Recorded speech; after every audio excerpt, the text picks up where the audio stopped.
Hi guys, it's MicheleMarieDalene in the old studio, and today we're going to have some fun, and we're probably going to end up being bothered by the kitties again, but that's because they're both inside, because it's a cold, clammy, wet day. In fact, here's Fame right now. And so today we're going to talk about a couple questions that were asked by a couple different people, and the first question was by Jonathan Ong. He wanted to know, how did I get involved with spirituality? And well, John, to start with you, I've been working with spirituality since I was very young, even all the way back in kindergarten, because when I was raised, my parents were Protestant, and so we went to a Lutheran church that believed on what they call sola scriptura. If you know anything about Martin Luther, you know that he believed that the knowledge of all single God is in the Holy Book. And so, of course, like many kids indoctrinated in the Christian faith, I went to Sunday school, and I went through and, listened to services and things, and I started to wonder if some of the stuff that the pastor was saying was really everything there was to it. And I started to ask the tough questions. What if I'm only getting a piece of the truth? I mean, somebody would say that sounds like blasphemy. I don't mean to be blasphemy, anybody. But we have to remember that we have two faiths that we have to listen to.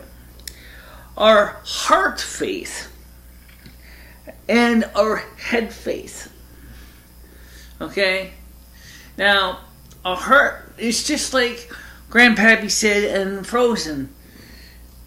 Your head is easier to persuade. He said, but the heart is not as easily persuaded. And when he said about thawing Anna, he meant to say is that we can be told things about faith systems, but yet our heart knows the real deal. We either, truly believe that it's right in both our heart and head faith. In that case, there's no dichotomy. But if for some reason our heart thinks that what our head is learning is baloney, the bullshit-o-meter goes off, and you know damn straight that you better do some digging. And I started to do that digging because I felt very much that the information that I was receiving was incorrect.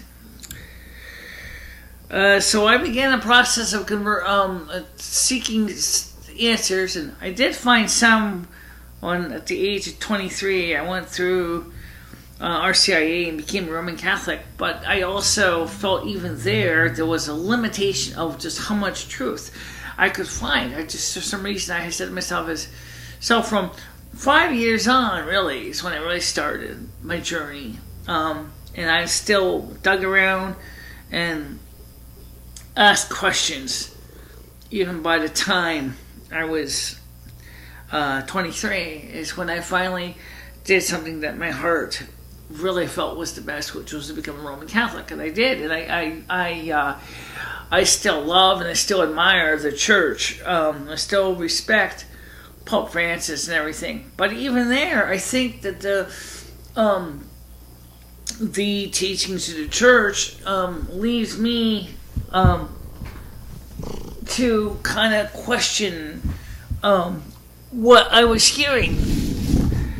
You have to understand, I'm not against any church. I just, again, as I said, we need to think, we need to study, we need to do our own research.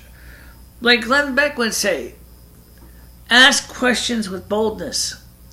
Don't be afraid. It's okay. You should ask questions. It's always good for you, because once you ask the questions, and if you really are truly open to the answers, you can go far. And if you're not truly open to get the answers, well, don't waste my time. Okay?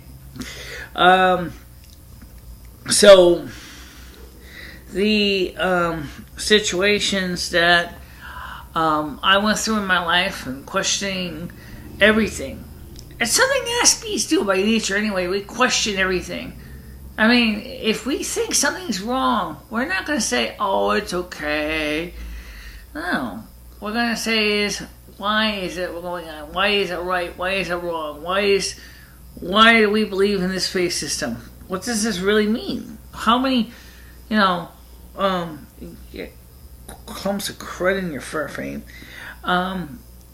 So when you ask the questions, and if you truly are, believe in knowing the answers, you're going to keep digging until you find something that at least begins to answer the insatiable need for facts and truth. Okay? That's something that a lot of people do, and just in general life too. They ask questions about why am I here?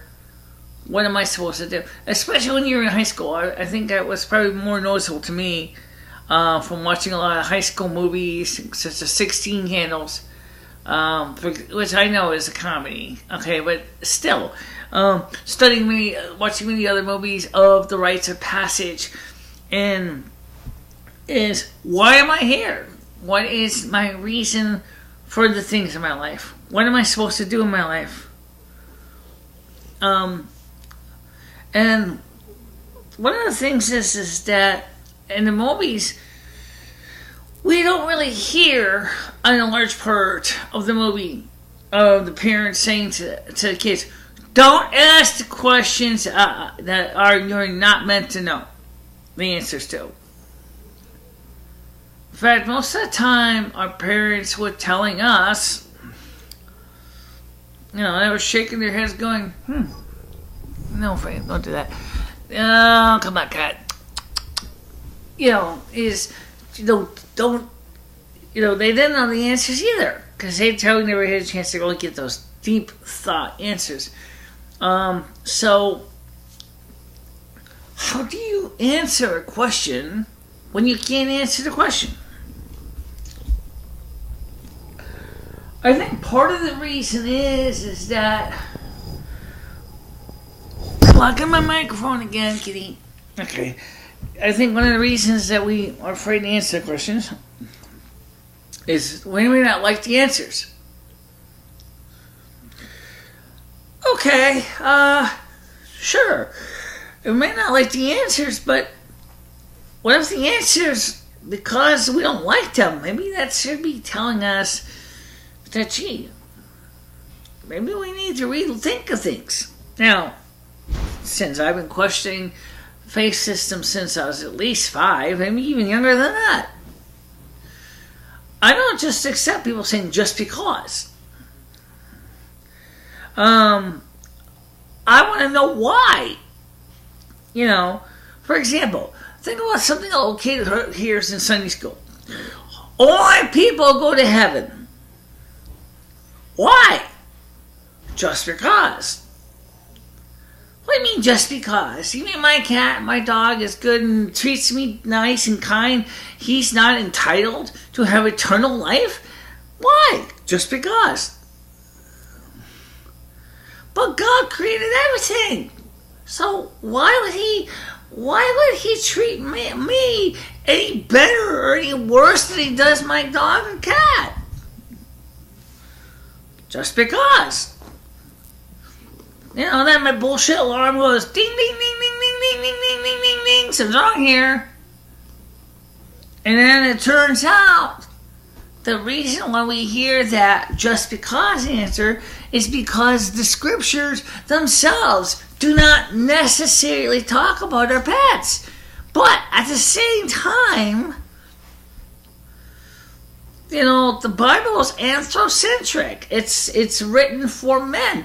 If there was a kitty version of the Bible, it probably would have the same things. It has a few twists, including pets, that all creatures are precious in the eyes and sight of God. And then since they have no original sin, they're guaranteed the afterlife. Even Sylvia Brown says the same thing. It's just her son. You know, if that's true, then what, you know, why should, I mean, does that mean that we should treat our pets any less, for example, any less better than we treat our humans? I mean, seriously, I've asked Michael some of that question for years. I mean, the idea of euthanasia, the idea of mercy killing of animals, the idea of inhumane slaughter. I mean, I'm not talking about, you know, just a quick, shot to the head, just so you can kill the cow to make your beef. I'm talking about what some of the animals have done to some of them. I mean, some of these animal groups can really be abusive. So some slaughterhouses are terrible. But they see the animal as an income source. They don't see the animal as a living creature of God. We need beef. We need pork. We need chicken. We need fish. Because it's a protein source. And we need those protein sources to keep our brains operating. That's why we have, the higher level animals such as lions, tigers, house cats, us, eat a lot of protein because it's good and helps our brains to develop better. Okay? I have nothing against vegetarian food. In fact, I prefer vegetarian when I can, but I'm not a strict veggie. I eat meat once in a while. I do cook very rarely do I cook it, but I certainly will eat it. So when I put a roast beef in front of me, I'm not going to sit there and say, I don't want to touch that. Okay, if it looks appetizing, it's appealing, I'll take it. But it doesn't mean I'm going to go out there and buy this stuff, but, if it's a free meal, I'll take it. I eat the soup kitchen, I know. Beggars can be choosers, especially when you're hungry. Another thing, too, is that some people have said to me is that the problem with your videos is that you're always looking for technical excellence, like Loomies and I were talking about in our argument. I mean, I didn't really enjoy that argument at all, but I don't totally disagree with her either. Like she said to me, and that you'll notice the last video was the really lower resolution. And the reason why you get the lower resolution is I wanted to get up there before the 12th of November. Okay? In fact, we're going to do the same thing with this one. Maybe you might work in a little bit better quality, but not by much. Okay? You see, the problem that I'm having as a video producer is it's not always easy to dial it in right. How far is too much and how far or too little? I want my pictures to look good. Okay? my videos are probably being displayed on new computer displays, so super high resolution, high detail, and I want my pictures to be something that you're going to want to watch. But if the content, that is the topic of the message, isn't there, I'm basically wasting my time. Yeah, you're wasting your time. You're just throwing all that energy into something where the video has no substance. Yeah, okay, that's what I'm saying. I mean, I'm willing to go halfway there. But another thing people say to me is that, and you say yourself, is that I'm about as exciting as the guy who does the Visine Dry Eyes commercial. Like, wow, Visine gets the red out. Yeah, well, it's true. You sound like this in this. Yeah. Well, anyway, but the other thing is something that Chris Perla said this morning on the Vlogmas. He called it a Vlogmas, but he was talking about how sometimes the things that are important to us change as we get older. Yeah, it's true. I mean, I don't think of the same things I did when I was 14. But then again, you never really talked much about your dreams either. No, I haven't. So why don't we talk about that now? Okay. Well, you see, because of the fact is that most of my family was But I'm talking about the extended family, especially. There was money. There was money. There was a lot of wealth and prosperity, and everybody in my family had houses. Everybody had houses. All the adults had their own house. My cousin Barbara, my aunt Thelma, my aunt Anne Marie, and Johnny, Uncle Johnny, Aunt Swanhild, and her husband, Uncle Kenny. They all had houses. Okay, I didn't have a house. And I felt like I was being treated as seconds because I didn't have my own house. And so one of the things that I wanted to do was that I wanted to have a house of my own. And so I worked hard to try to achieve my own home. Did I succeed? No. I did not succeed. No, she didn't. I actually, what are you doing, kitty? What are you doing? I didn't succeed at all. I really still want to have a house where I can basically live the way I want. Off the grid, outdoor plumbing, outhouse, gas lighting, gas heating, gas refrigeration, gas cooking, things like that. Maybe, probably would have some water in a cistern to provide so I can take a nice hot warm bath. A house where I call the shots. That's my home that's designed to my specifications. I love the cold, I love snow, and I love ice. And I love traditional, classic Victorian home designs. But obviously, we're not talking about no manor house here. Although everybody thinks of Victorian houses, we think of manor houses. Which is kind of interesting in a way. They were actually early McMansions. The Victorian age was an age of having to have a big house with lots of servants, and you got scabs in your fur, I think. Right. You got, so these Victorian people were having houses that were huge. Their home for the Victorian was definitely was something to behold. We kind of went back to that for a while after Reaganomics, the McMansion approach. I know. Just trying to get this crap out of your fur. We went back to that. Big giant houses, big yards, houses for entertainment, and parties, and big pools, and fancy driveways. And okay, that's not what I wanted. I wanted something a little less imposing. I'm looking for Bill. I'd love to have a home where I can have a couple of nice gas layers in the ceiling, open flame lighting, some nice, less imposing pieces of Victorian furniture, couple kerosene lamps and around, or maybe even table gas lamps that are connected to the city gas main or propane supply. But honestly, I don't think that's going to happen, and not because any other reason than because of my stupidity, my impulsiveness.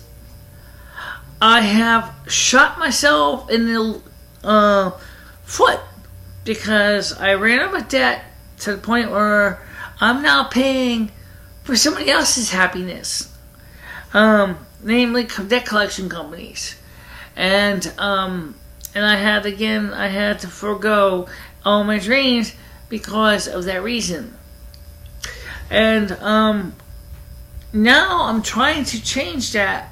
I'm trying to not only am I trying to relook at the realities of what I have or not have, but I'm trying to say to myself is, what can I do to make my dreams come true? You're doing it again, kitty. He's wanting to It's like, oh, knock over your microphone. I know. And I really don't know what to say. Lay down. Thank you. Okay.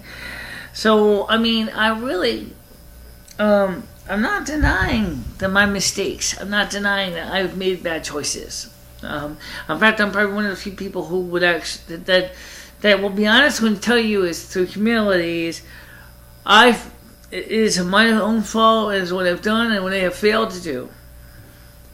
Someone else's fault.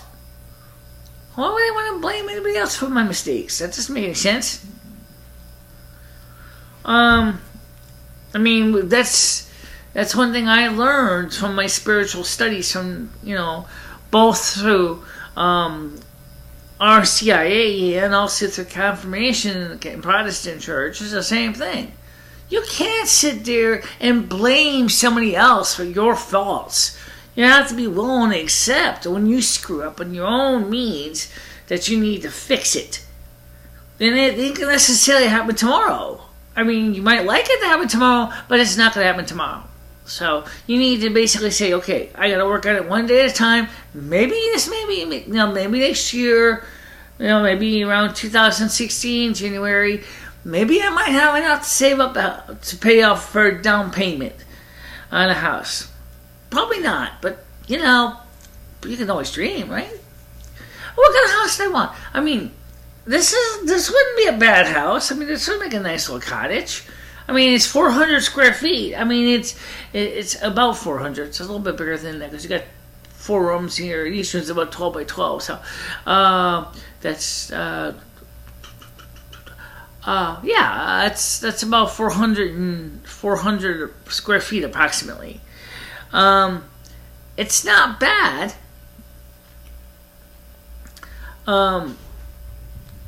It certainly is a nice space to have for a studio, but I'd like to have a place for a studio that would be able to be completely separate from my living accommodations.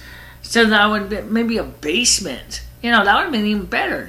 You can have a place that you can go ahead, set your cameras up, set your lights up, and still have a place upstairs for you to entertain guests. And by the way, Sherry's supposed to be coming today, so she was going to come on later on this afternoon. So we were going to do videos in here, but I don't know if she's going to have time because she has.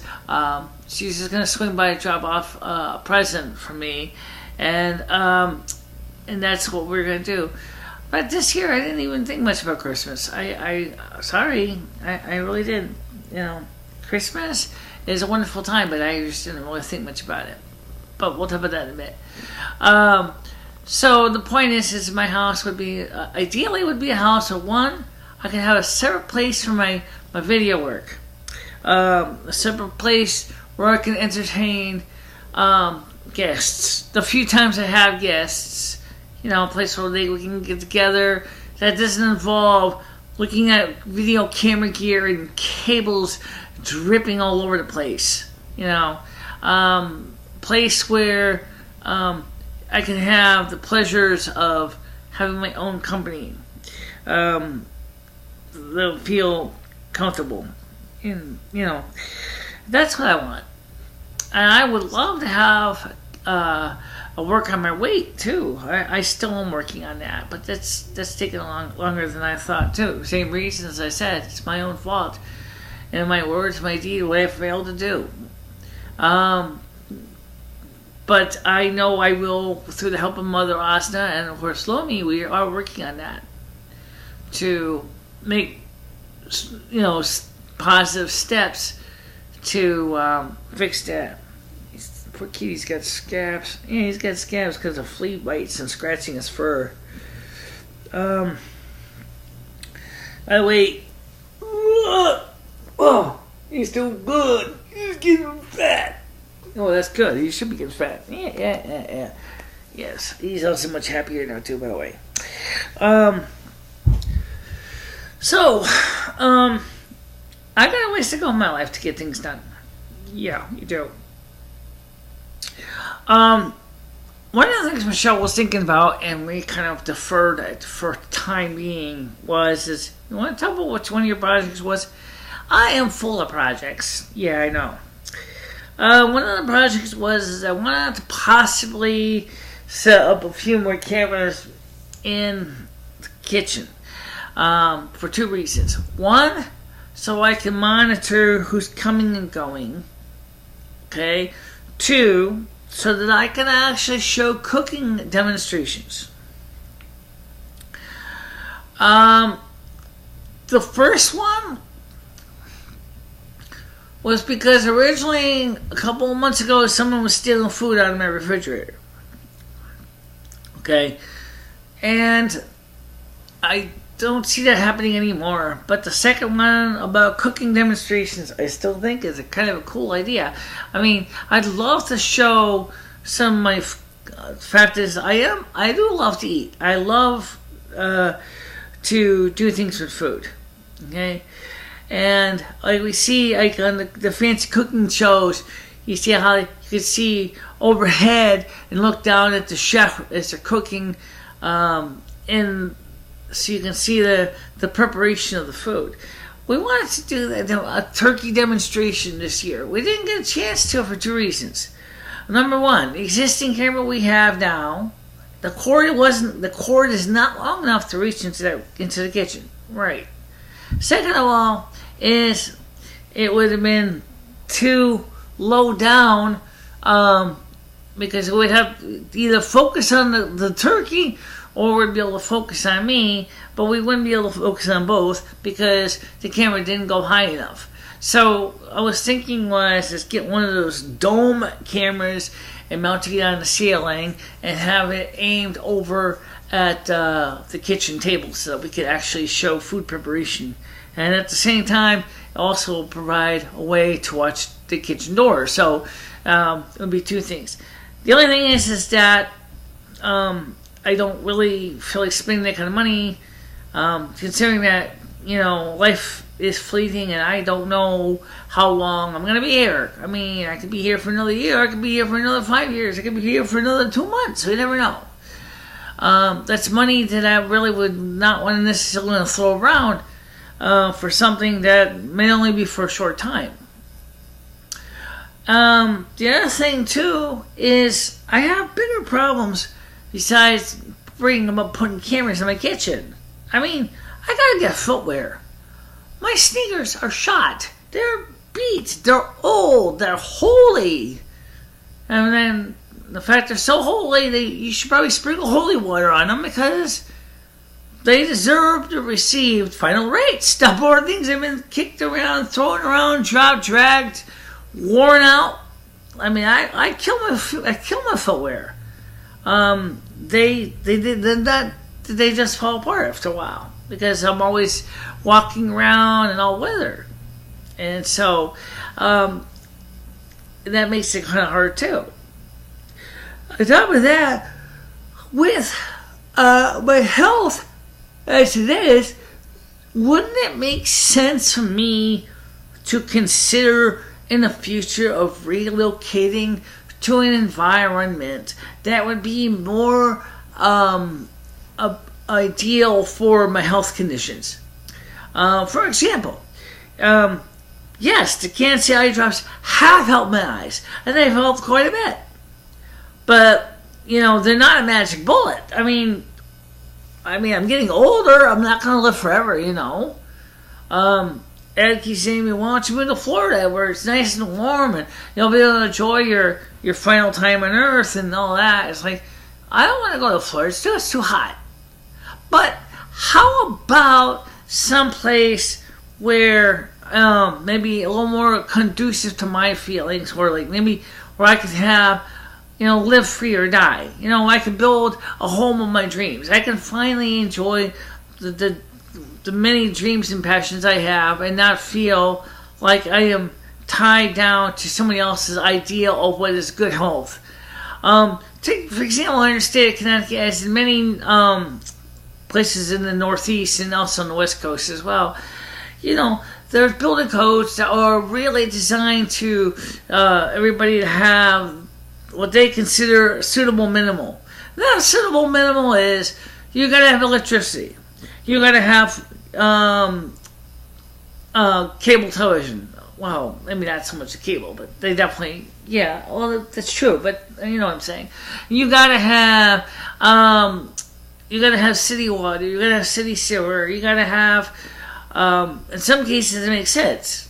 Okay, because if you're living in the city, most places do not have room for an outhouse, because an outhouse requires it has to be 100 feet away from your water source. Well, obviously, if you only got a small lot of land for a property of, say, less than 100 feet, that means that if you put your outhouse on the edge of your property, you're now running onto somebody else's property, and they have to deal with your shit. No pun intended. I don't think they're gonna want that. So, in the cities we have, idea. Well, we're gonna have indoor plumbing. We're gonna have, garbage service, which I don't have a problem with the garbage service. I mean, let's be honest. I make garbage just as much as everybody else does. Between packaging and all that. But at the same time, like my dad said to me, is you got to keep in mind to lower your expenses. You got to keep in mind what you need to do to live within your means. And for me is that makes it really kind of gives me kind of a bit of a conundrum. Because how do you have the things that you want, such as what I said, my ideal perfect home, as I said, is all of those things that any inner urban environments are totally are totally not supportive of. I mean, you can't. But if you try to go out there mile in the country and you can't see anyway because you're legally blind, then you're screwed. And then you kind of have to figure out, how am I supposed to get to the store? How am I supposed to do this when there's no bus service? How am I supposed to get the places? I lived in stores. I mean, stores wasn't exactly country, but it was, pretty suburban. I couldn't even get to the store half the time. I had to keep getting a ride from people to get me to the store because I couldn't get there otherwise. I tried to walk to A&P on my own. I got down there, but boy, I was exhausted by the time I actually finally stopped in at the store. I mean, my feet were killing me, okay? And I was younger then. I mean, my God, I was in my 30s. So for me to do that today would be extremely uncomfortable. I'm sure you were in your late 20s. Okay, still. That's not really a very positive thing to think about. So I'm kind of stuck. You kind of need to be able to get on the buses. Well, there isn't buses in most urban environments. I mean, that's where most of the buses are. And there are some buses in suburban environments. But out in the country? No. No, there wasn't any. There was one bus, but it did not stop at the A&P. No. So that really made it kind of awkward for me to get grocery shopping done. The priests at St. Thomas helped me out when they could. Parishioners helped me out when they could. But I still felt very much at the mercy of someone else's services. I still don't like that kind of idea today. I'd rather be able to be my own provider. I'd rather be my own self. I'd rather be independent, get things done on my own. But unfortunately, that doesn't always work out that well for me. I mean, I will keep trying, but it doesn't always mean it's going to happen. See, there we have, again, some of our dreams.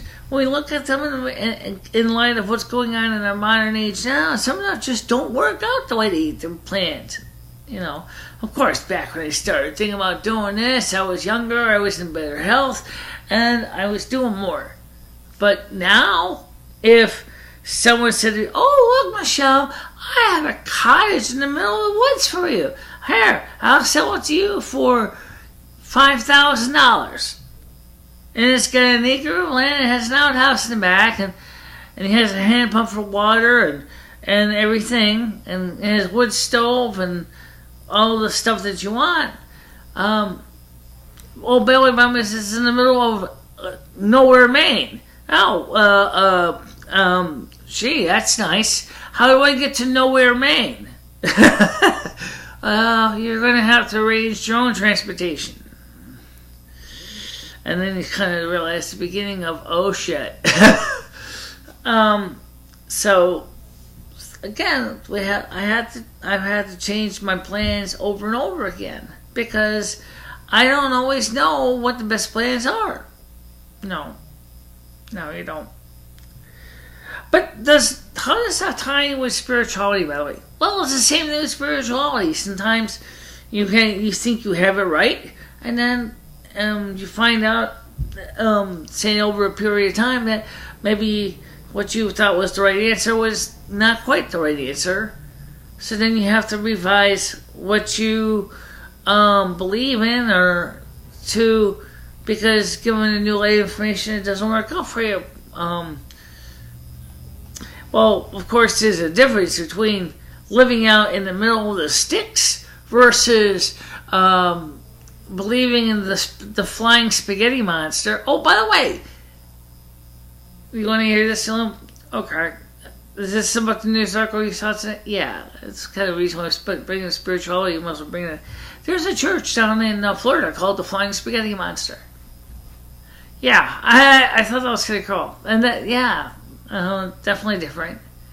And also there is a satanic temple in, I think it was in Florida, that has been received permission to set up a satanic display in the town hall of what's called Falling Angels.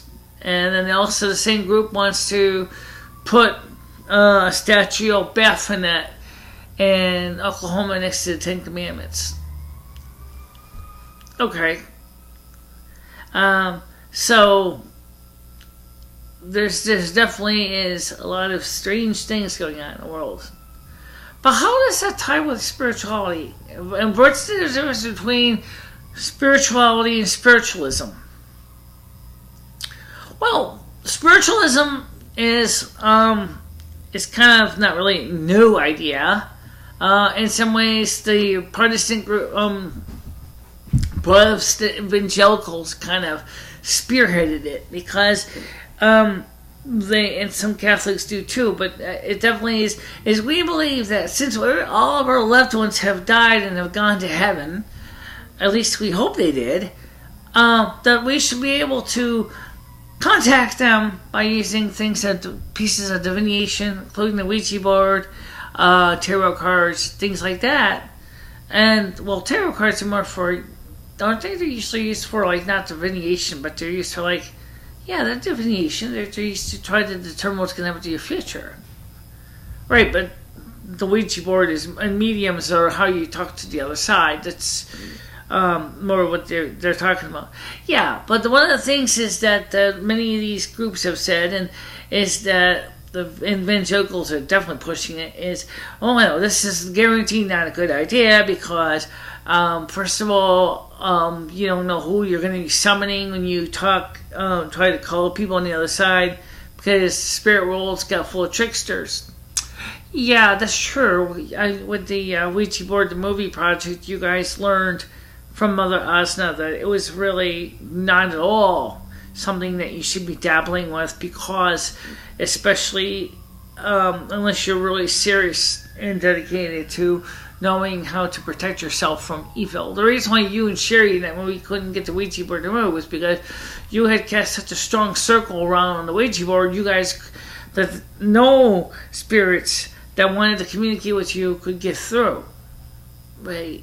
I think I also had spiritually slammed the doors and put my blast shields down, because I didn't want to have some negative entity come in and try to ruin my life. Right.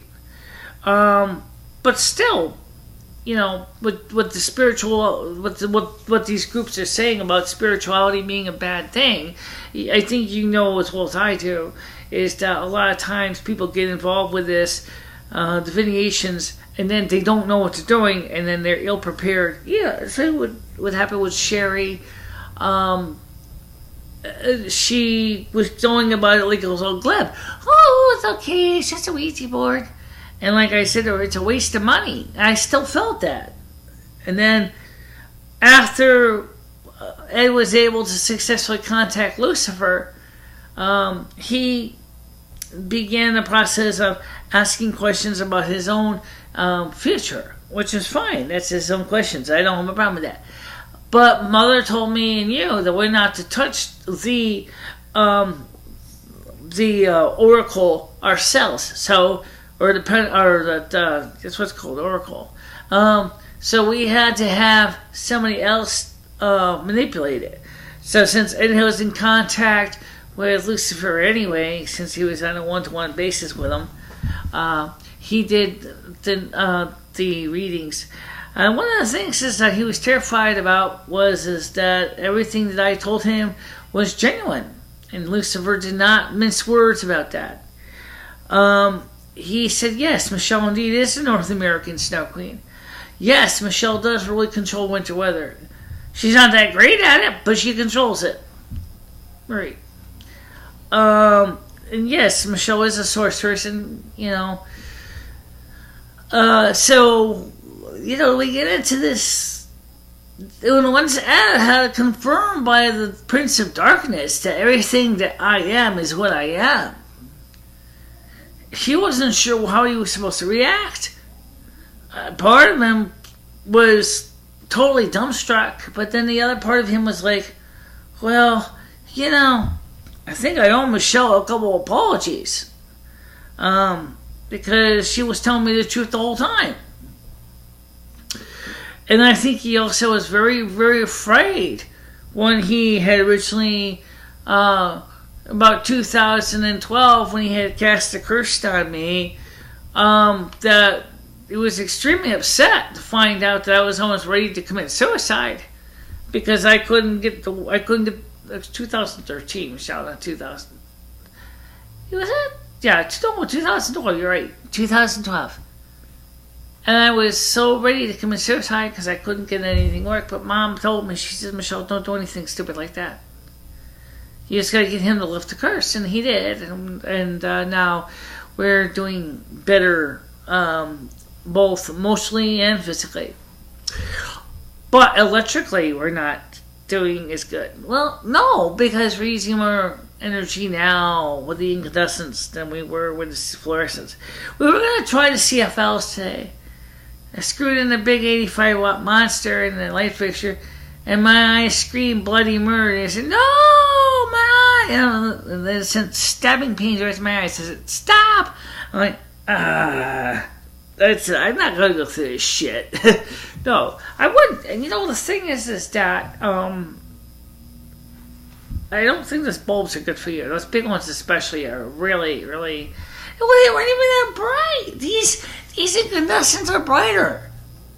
I mean, they're supposed to be the same number of lumens, but these are brighter than those.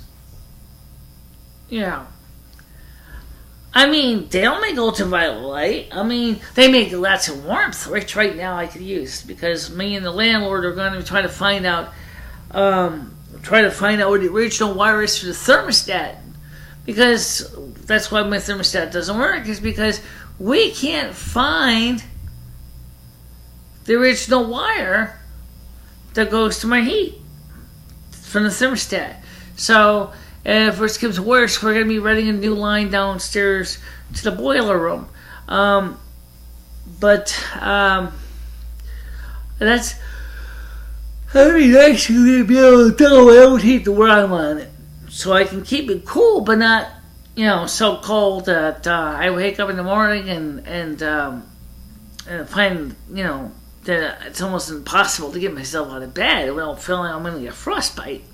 It's never been that cold yet. However, we do know that the weather this year has actually been a tiny smidge warmer than the last year at the same time. But, so now someone says, well, does that mean that global warming is still a real concern? Well, let me tell you what I can tell you right now. Is as far as my energy usage goes. These bulbs do not produce these do not produce any ultraviolet light. So in that case, they're good. Because that means I don't have to worry about eye damage from my lighting. But I do have to worry about financial damage from it, because it runs my electric bill up quite a bit. Because the old lights drew about, they drew about 135 watts. These draw 900 watts. Wow, that's a big difference. That's a huge difference.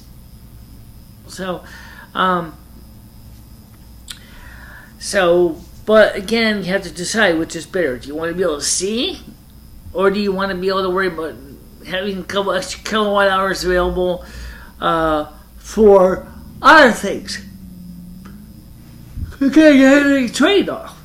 Which one do you want more? I need light for the studio, but I don't need to go blind either. All right. Well, anyway, so to all the people that have been asking questions, I hope you keep asking questions. And what's another one? Angela asked me one too, didn't she? I think you answered when you answered Jonathan Jones. She wanted to know the same thing. What was your spirituality like? Right. Oh, there's one thing I did not mention in the last video in the other studio. I'm going to be able to bring up because I forgot to mention what happened in the third grade. In third grade, I began to discover my ability to manipulate weather. It was kind of a spot on the wall thing. I saw that it was getting cloudy, and it was threatening to rain.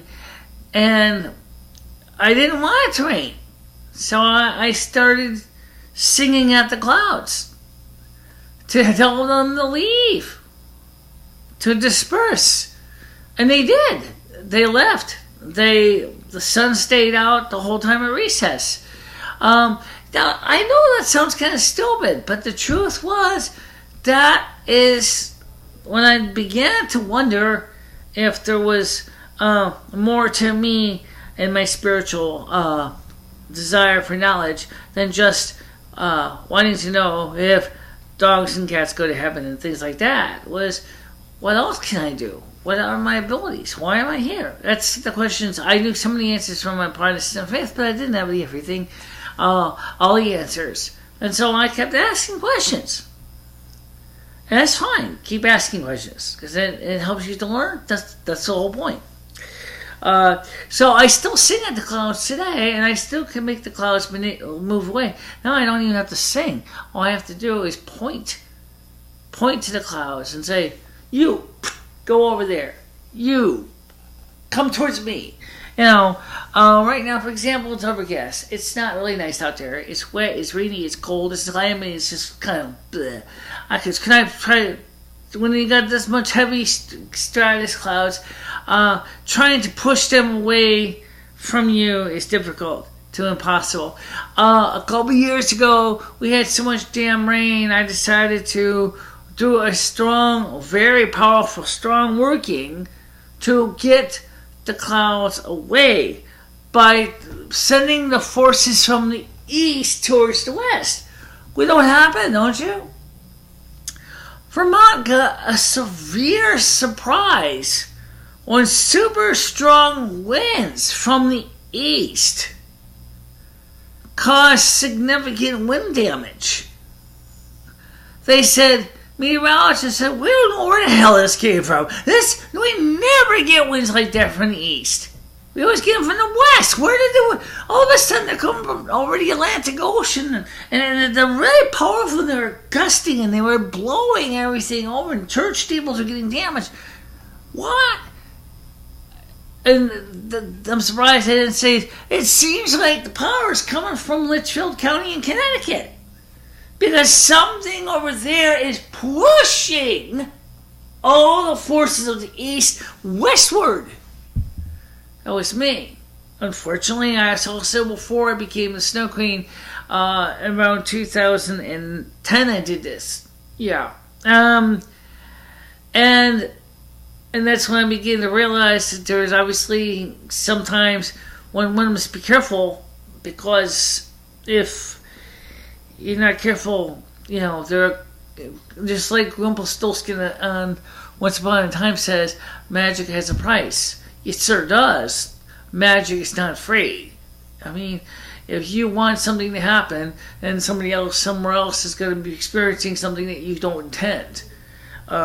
So when I was trying to get the clouds away from us by pushing them back towards the west, unfortunately my energy vortex is so strong that it was causing significant damage in Vermont and New Hampshire. I wasn't intending to hurt anybody in Vermont and New Hampshire. It just happens to be that when I put forces to do something here that was really more or less just kind of petty, I wanted to get a couple, I don't want rain, I kept pushing those clouds away. I did not realize that I was causing harm to other people in other states.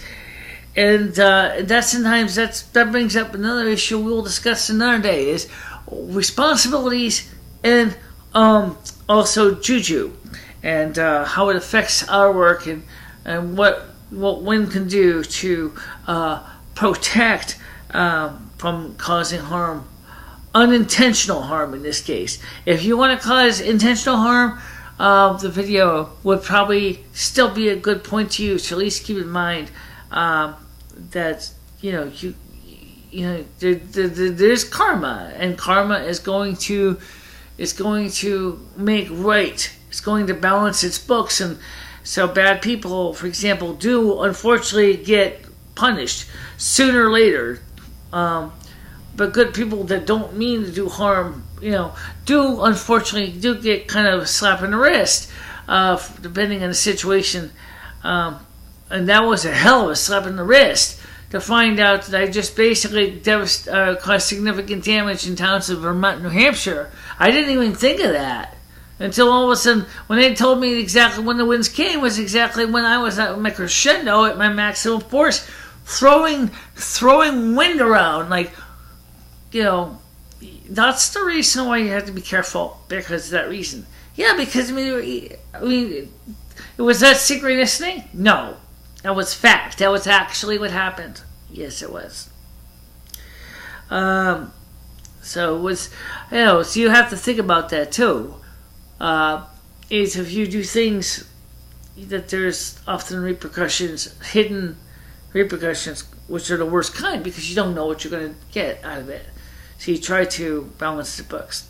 We'll talk about that in more detail in another day. Well, for now, I want to invite all of you guys to please don't be afraid to ask questions. I will answer them as best I can, and so can Lumi. Yeah, if you have questions for me, you might as well have my address. It's lumifinistra@gmail.com, and I have my own YouTube page at http://www.youtube.com/USER/LUMIFINISTRA. And of course, I have my own email address as bicachela3@gmail.com. And of course, my YouTube page is http://www.youtube.com/USER/BICHELA4. And again, we really welcome your comments, concerns, suggestions, complaints, gripes, whatever. We'll try to get to them as fast as we can. And even if we don't reply to you right away, it doesn't mean that we're not looking at your message or looking into the questions that you're asking. It just means that it'll take us a little while to get back to you. Right. So for now, we will both talk to you later. And don't forget to like and subscribe. And by the way, yes, we are going to be doing something for convocation that some of you guys may wish you had airplanes for. It's not that bad. No, it's not. But, some people don't like it. Okay, whatever. We want to try to sing for Yule Convocation. But we're not going to sing to a record. Because that way the creator the system that they use for content ID isn't going to be able to go after us. So if we sing, it's going to be on our own and it's not going to be with a record. And you'll get a chance to hear me and Lumi sing together. You actually probably wondered if we can. Again, yes, I think they did. Yes, we did. I know they did. So that'll be around Yule of this year. So we'll be doing that video on December 20th at 7 p.m. Eastern Time, because that is December 21st at 00 hours Universal Coordinated Time. And so that way we'll all get a chance to enjoy the great music and things like that. But we won't make a long list of songs. It's like want to sing one or two and try to show you our abilities and maybe have you, maybe you might enjoy it, you may not like it. I don't know. We don't know. We never know. Okay? So, talk to you later. Bye-bye, everybody. Bye.